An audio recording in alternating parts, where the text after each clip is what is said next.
Hello, they call me Mr. Fed. Today I'd like to discuss hyperinflation a little bit. There's a lot of gold bugs out there, hyperinflation hounds who are expecting a hyperinflation like Weimar Germany any moment now, where people are bringing wheelbarrows full of paper money to buy an egg.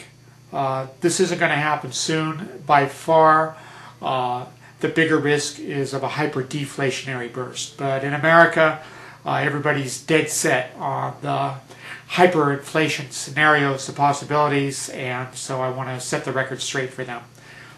First of all, you need to read the Financial Times more. The Wall Street Journal and New York Times are part of that bias. They just don't understand. They don't read what the Fed is concerned about.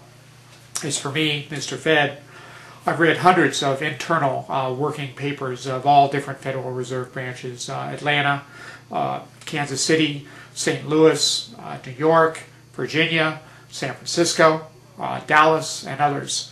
And I've reviewed scores of internal Federal Reserve papers prior to publication. I know what the Fed is discussing, and you can too. Just do a little hunting, a little research, and it's out there for you to know. And if you think they're going to countenance collapse in the price of their Treasury holdings, you're just mistaken. That's the nicest way to put it. All the Federal Reserve branches have different perspectives. Kansas City has a more rural perspective in a sense, but now they're in the ascendancy. San Francisco Fed has always had an interest in semiconductors and the role that they play. Each regional Fed reports on regional influences to the FOMC, and they try to thrash out what's best for the nation. What the last 30 years has been characterized by is the rise of the Kansas City Fed. They just have the smartest economists around that I've ever seen, at least certainly in the United States. And what the problem is with all the gold bugs and all the hyperinflation hounds and all the Milton Friedman nuts is that they're stuck in the 60s, just like an old aging hippie. They don't get it. Banking has changed since the 60s when Friedman won his Nobel Prize.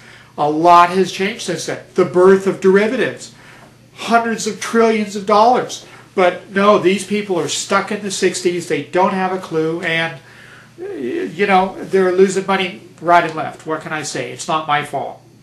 I recommend highly that they type up Kansas City Fed, St. Louis Fed, Virginia Fed, Dallas Fed in their search engine, and they can go to the websites of the branches and read the latest publications, and they'll get a sense of how truly mistaken they are. It's most unfortunate, and unfortunately the press in the United States is completely oblivious to what's really going on at the internal Fed deliberations as well. It's really a shame. The St. Louis Fed used to be in the ascendancy. They used to be number one, and back when the Wall Street Journal was king and they actually had a sensible knowledge of, a coherent knowledge of what the Fed was all about, back in the 60s, there was a little game that would be played. Before the Fed would loosen interest rates, back then it was primarily through the discount rate as opposed to Fed funds as being a primary instrument of monetary policy.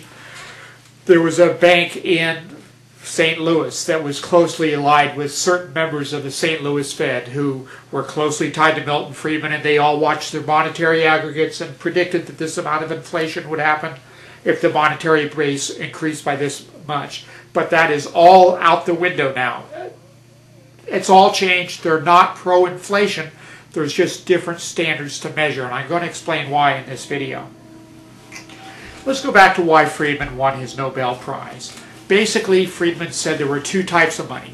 He said there's hot money and cold money. Hot money goes through your checking account, and it cycles through the economy, and it amplifies, and it needs to be managed more carefully because it has a multiplier effect.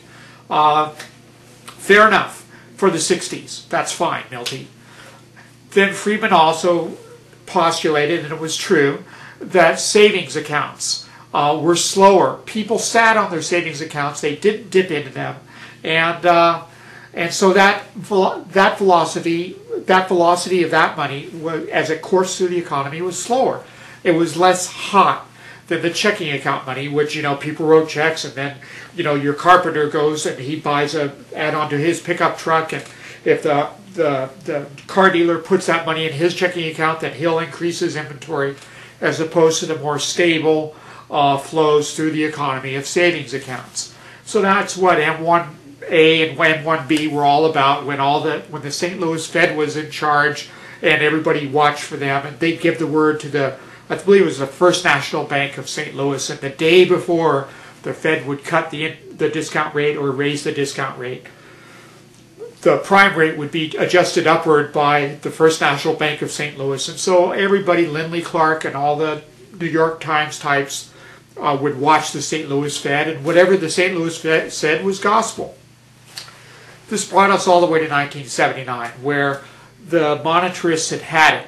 And one of my heroes, actually, Paul Volcker, before he changed his mind on account of the Kansas City Fed, and I'll go into that later, Volcker in 79 was appointed by Jimmy Carter to bring inflation under control, and you better believe that he did.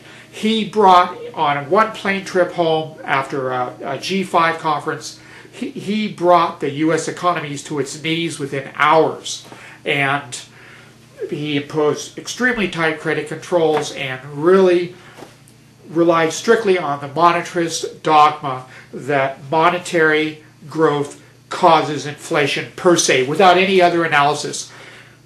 The complexities of today's economy, whether it's the crash in semiconductor prices and the deflationary price impact that has on our economy, all the multitude of different influences, wage and labor costs, the destruction of the labor unions being anti-inflationary, on and on, the deflationary bias brought to the economy from massive imports from China and their crashing labor markets in terms of wages. But we had inflationary influences as well. But this whole host of influences, according to the simplistic monetarist, was this amount of monetary base equals this inflation rate. Well, that didn't happen. And Volcker in 79 was assuming that it would happen. He had to loosen those strict credit and other controls that he instituted on his fateful flight in April 79 back from Belgrade within about 4 or 5 days, because the U.S. economy just buckled at the knees.